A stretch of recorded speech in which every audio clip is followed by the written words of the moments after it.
오늘 본문은 에스겔서 35장 1절부터 15절까지입니다.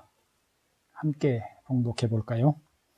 또 여호와의 말씀이 내게 임하여 이르시되 인자야 내 얼굴을 세일산으로 향하고 그에게 애언하여 이르기를 주 여호와께서 이같이 말씀하시되 세일산아 내가 너를 대적하여 내 손을 내 위에 펴서 내가 황무지와 공포의 대상이 되게 할지라. 내가 내 성읍들을 무너뜨리며 내가 황폐하게 되리니 내가 나를 여호와인 줄을 알리라. 내가 옛날부터 한을 품고 이스라엘 족속의 환난 때 곧 죄악의 마지막 때에 칼의 위력에 그들을 넘겼도다. 그러므로 주 여호와의 말씀이니라. 내가 나의 삶을 두고 맹세하노니 내가 너에게 피를 만나게 한즉 피가 너를 따르리라. 내가 피를 미워하지 아니하였은즉 피가 너를 따르리라.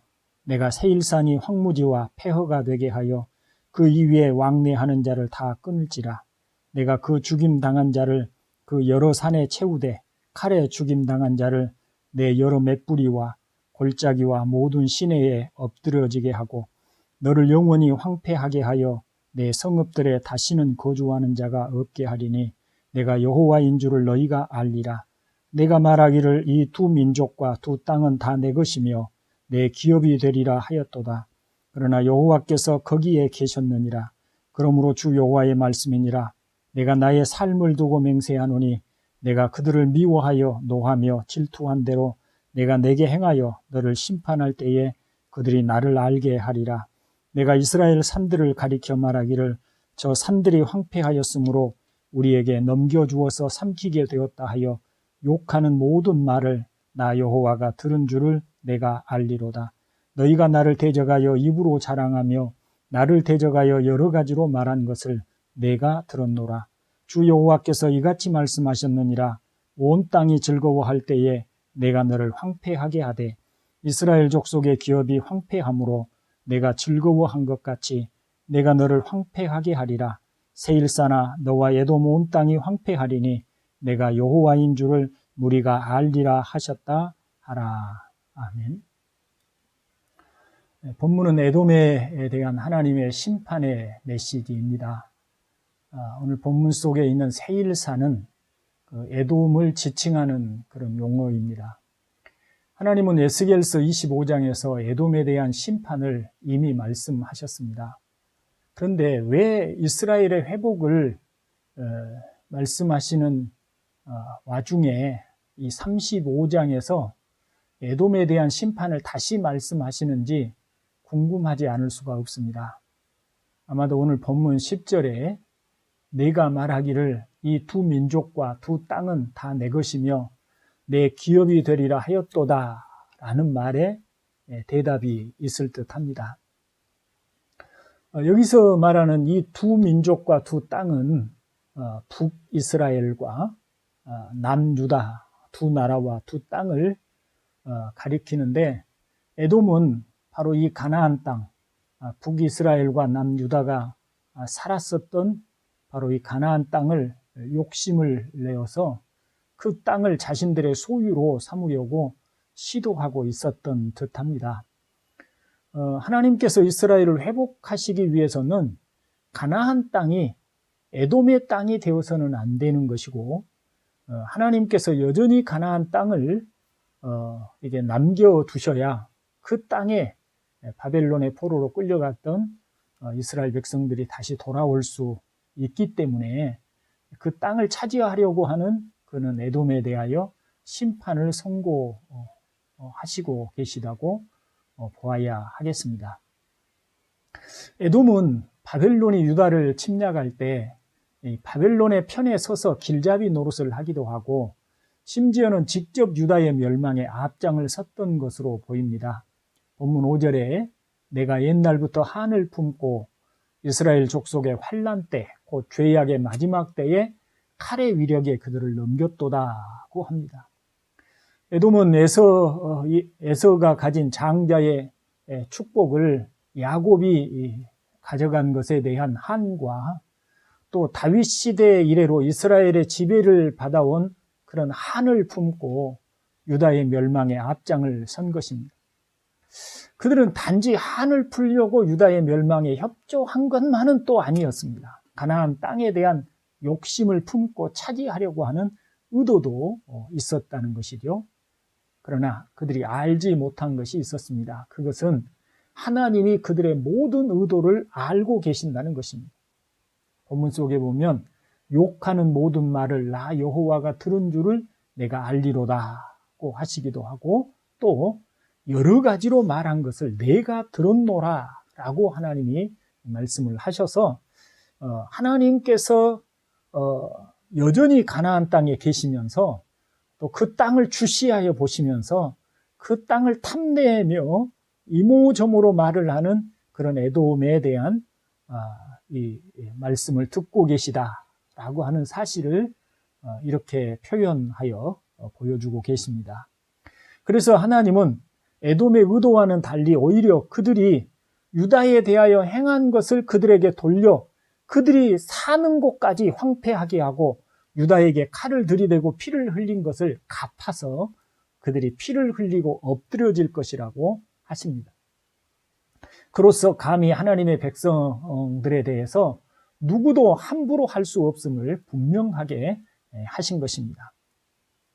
자, 이제 이러한 본문을 근거로 해서 이 본문을 통해서 오늘 우리가 배울 교훈을 찾아봐야 하겠죠. 이 에돔의 멸망을 선고하시는 그런 하나님의 말씀을 통해서 우리는 어떤 교훈을 받을 수 있을까요? 저는 두 가지를 생각해 보았습니다. 첫째는 에돔이 유다에 대하여 한을 품고 있었다는 사실로서 살펴보아야 할 부분이 있습니다. 에돔은 자기 조상 에서가 당한 일부터 시작하여 다윗 시대에 그들이 당한 모든 원한을 잊지 않고 한을 품고 있었습니다. 사실 인간적으로 그들의 한은 충분히 이해할 만합니다. 우리는 일본이라는 나라로부터 받은 피해와 고통을 잊지 않고 있기 때문에 에돔의 한을 이해할 수가 있는 것이죠. 그리고 이 에돔과 같은 그런 원한은 사람이라면 누구라도 그리고 언제라도 가질 수 있는 일들입니다. 자, 우리 인간의 본성 자체가 이런 한을 가지기도 하고 원한을 품기도 하는 그런 본성을 가지고 있는데, 그렇다면 우리 그리스도인으로서의 우리는 어떻게 해야 할까요?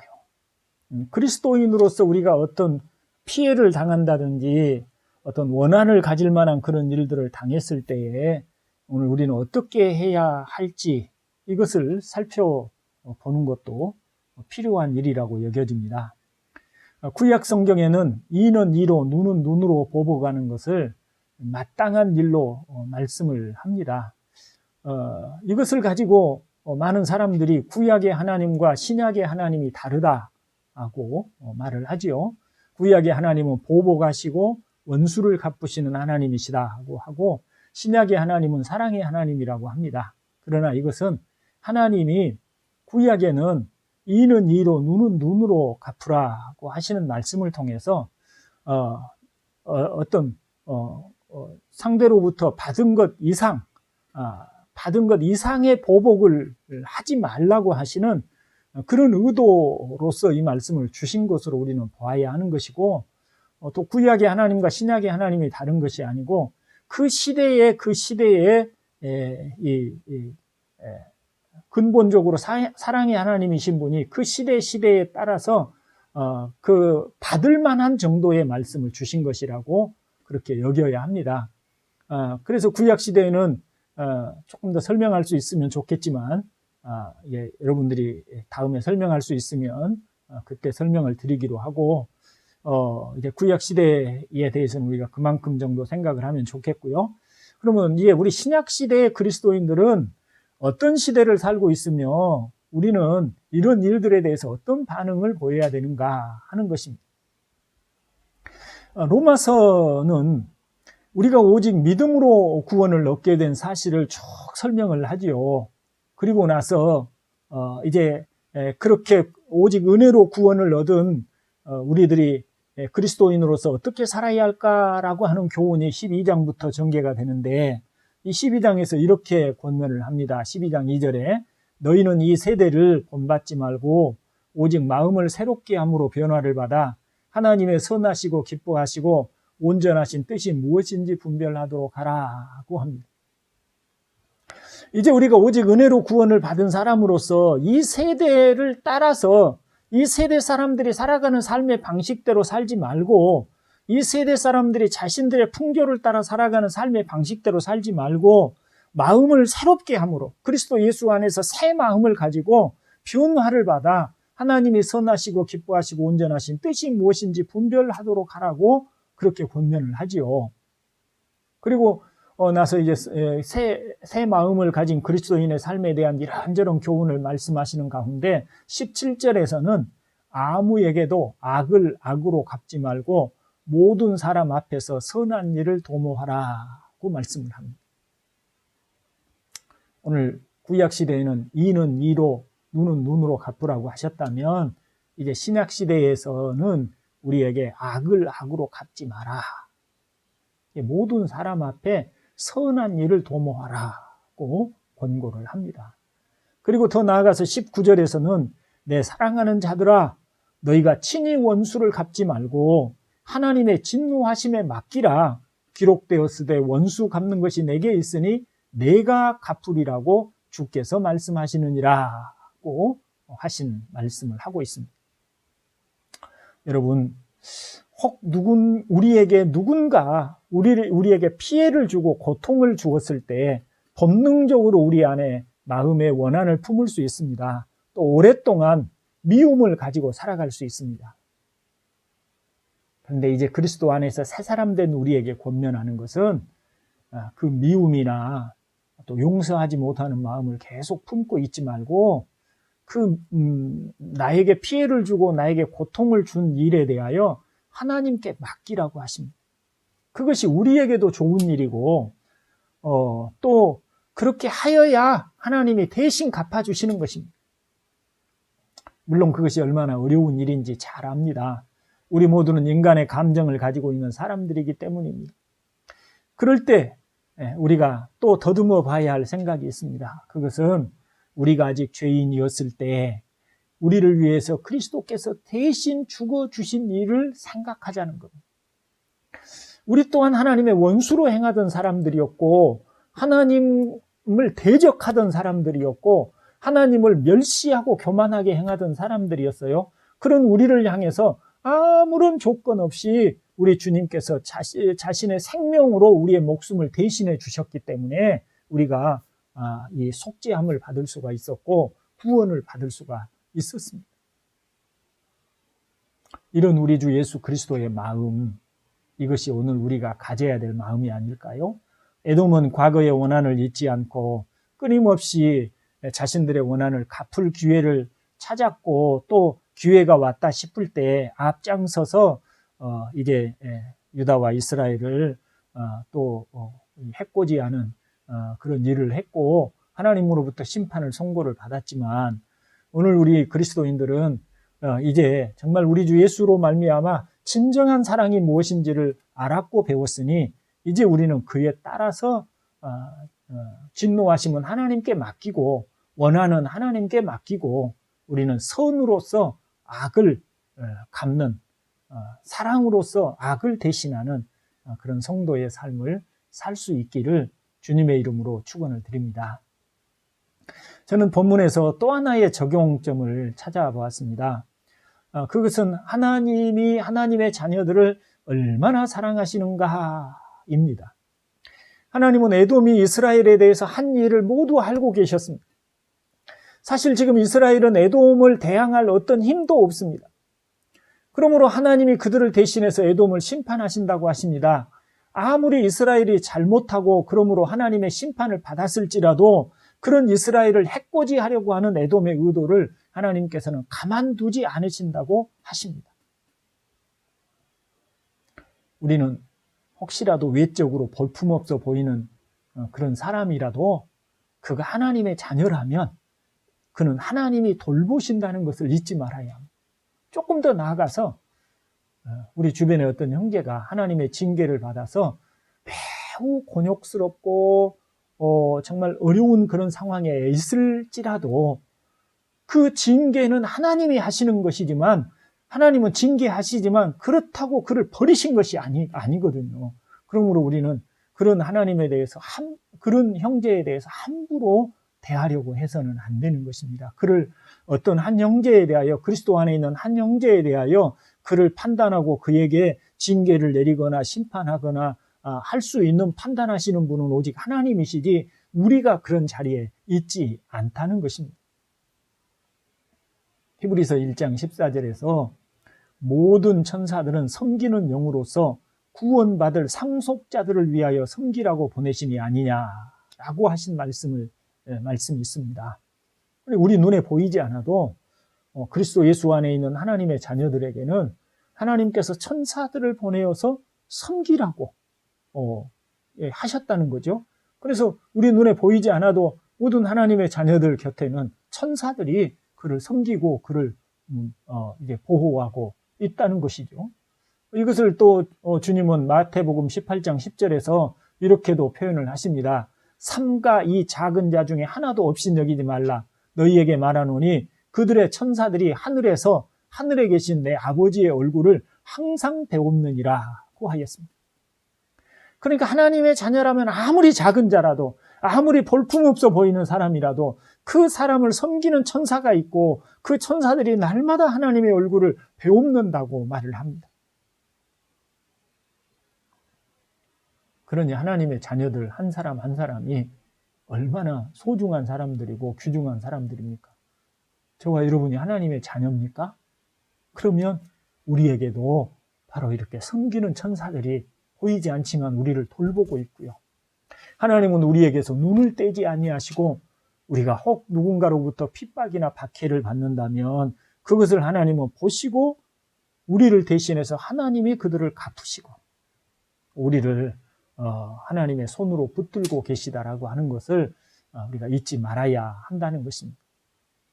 에돔 사람들이 이스라엘 백성들을 향해서 또 이스라엘 땅을 향해서 한을 풀려고 하고 해코지를 하였을지라도 하나님이 그들을 징계하였을지라도 하나님은 그런 이스라엘을 해코지하려고 하는 에돔을 결코 가만두지 않겠다고 말씀을 하고 있습니다.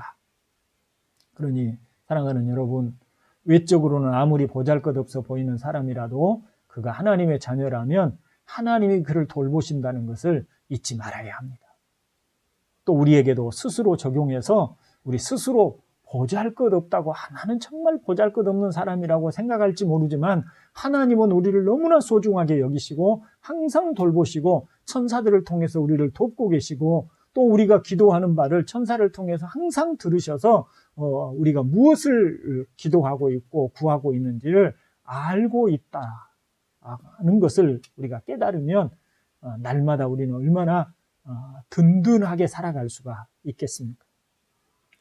여호와는 나의 힘이시고 나의 의지할 분이시고 나의 바위이시며